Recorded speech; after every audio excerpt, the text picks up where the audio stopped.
Mesdames, Messieurs, bonjour et merci de suivre ce bulletin d'information sur Ivoire TV. Les rumeurs de déstabilisation du régime prolifèrent à travers toute la Côte d'Ivoire et notamment dans les quartiers acquis à la cause de l'ancien régime, d'où la psychose qui s'empare actuellement de toute la ville d'Abidjan et du reste du pays. Mais le nouveau pouvoir risque-t-il réellement de se faire ébranler? La tâche serait alors trop herculéenne. Les Ivoiriens ne sont pas au bout de leur peine. C'est le moins que l'on puisse dire avec les folles rumeurs de déstabilisation du régime en place qui courent à travers tout le pays.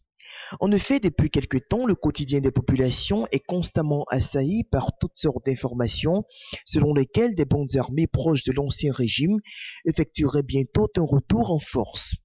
Vraies ou fausses, ces rumeurs créent malheureusement une psychose généralisée dans tout le pays et cela n'aide malheureusement pas à l'instauration d'un climat de sérénité. Et pourtant, envisager aujourd'hui une éventuelle déstabilisation du pouvoir actuel s'apparente quelque peu à une visée suicidaire. Cette stabilité relative dont l'on peut créditer le pouvoir d'Alassane Ouattara se résume en trois socles majeurs. Premièrement, l'armée française. Fortement engagée sur le front sécuritaire et militaire dans le pays, c'est cette armée qui, sur instruction de son gouvernement, avait porté en avril dernier le coup d'estocade aux dernières forces restées fidèles à l'ancien président Laurent Gbagbo. Ensuite, les casques bleus de l'ONU, qui eux aussi ont servi de levier déterminant dans la conquête du pouvoir par l'ex-directeur général du Fonds monétaire international. À cela, il faut ajouter les forces républicaines qui semblent ne pas être prêtes à l'heure actuelle à abandonner le régime qu'ils ont contribué à installer à la tête du pays. Avec tous ces atouts militaires, croire qu'une éventuelle force armée viendrait ébranler le régime d'Alassane Ouattara relève d'une véritable utopie, même si ces rumeurs pourraient bien dissimuler des manœuvres avérées. Et parlons justement de déstabilisation, le ministre de l'intégration africaine Adama Bictogo révélait récemment que la Côte d'Ivoire et le Libéria s'apprêtaient à signer très prochainement un accord visant à enrayer le mercenariat des deux côtés de la frontière et le ministre a par ailleurs déclaré que les dirigeants des 4 États membres de l'Union du fleuve Mano ont adopté à l'issue de leur dernier sommet une résolution demandant à la CEDEAO d'apporter son aide dans le cadre de la lutte contre le mercenariat. Désormais, l'on devrait s'attendre à voir les forces de sécurité réglementer la préservation de l'environnement en Côte d'Ivoire. C'est ce qui ressort du séminaire organisé les 14, 15 et 16 juillet dernier dans la ville de Grand Bassin par le ministère de la Salubrité urbaine. Les séminaristes ont eu pour justifier cette proposition à relever l'importance du maintien d'un cadre de vie propice pour créer les conditions idoines pour l'investissement dans le pays. Un petit détour par l'étranger, le front sociopolitique au Sénégal est entré en ébullition depuis maintenant plus de mois, avec la décision du président Abdoulaye Wade de briguer un troisième mandat à la tête de l'État. Ce choix, vous le savez, est fortement contesté par une frange de la population et de la classe politique sénégalaise qui dénonce une volonté du pape du Sopi de monarchiser le pouvoir dans le pays. Décidément que la politique africaniste est dure. Quand on a beau essayer de faire du fauteuil présidentiel un trône et que la soif de liberté et de justice des peuples s'éveille, ça devient une épreuve indescriptible. Et c'est sans doute dans cette situation que doit se trouver actuellement le pape du Sopi, son Excellence Monsieur Abdoulaye Wade. Ces derniers temps, le front politique sénégalais est en ébullition. Une situation d'instabilité créée de par la seule volonté du chef de l'État de manœuvrer au meilleur de son génie pour s'accrocher au pouvoir d'État, sinon pour perpétuer la dynastie wadienne. En effet, ce samedi 16 juillet, Abdoulaye Wade, alors qu'il était en visite aux États-Unis, annonçait sa candidature à la présidentielle de 2012 au cours d'un échange avec la presse américaine.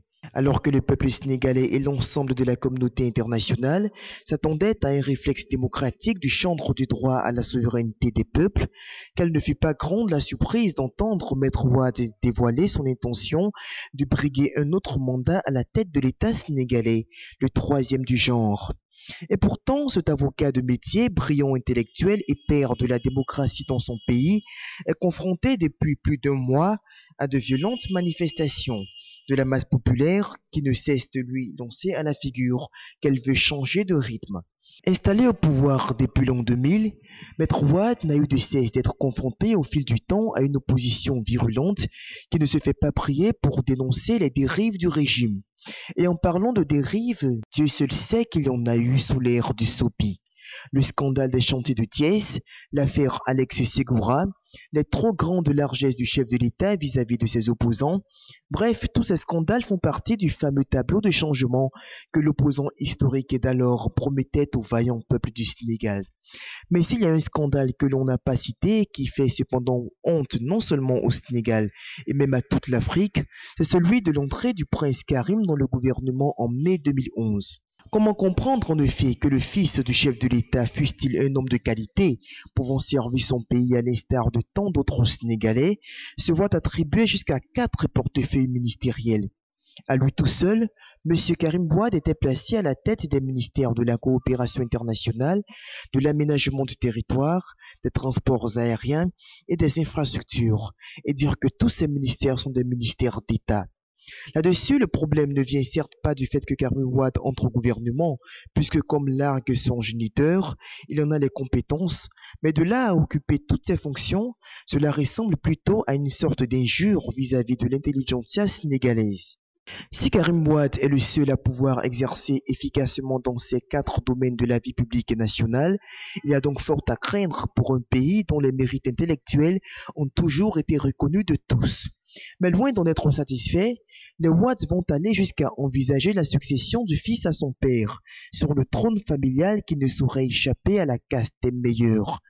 Dans ces conditions, il devient aisé de comprendre les raisons du ras-le-bol des Sénégalais qui, en 11 années d'exercice du pouvoir par la vedette des écrans, n'a rien vu d'autre que l'image omniprésente du refondateur de la Teranga. Une chose est sûre, si le peuple du Sopi continue dans cet élan, il ne devrait pas être étonné de voir son pays sombrer dans une situation chaotique, surtout au moment du scrutin présidentiel de 2012, et les exemples en la matière sont légion, car de mémoire d'observateur politique, c'est bien Maître Wade qui a été l'un des premiers à condamner le hold-up électoral, dont de son alter ego en Côte d'Ivoire en décembre dernier. En tout cas, si l'exemple de Laurent Gbagbo ne lui sert pas de leçon, c'est sûr qu'Abdoulaye Wade finira bientôt, et même très bientôt dans la poubelle de l'histoire. Voilà, c'est tout pour ce bulletin d'information. On a eu beaucoup de difficultés à tourner à cause des aboiements de notre voisin de chien. On espère que demain, il sera plus clément. D'ici là, on se retrouve demain, mercredi 20 juillet, pour une autre session de l'information sur Ivoire TV. Au revoir et à bientôt.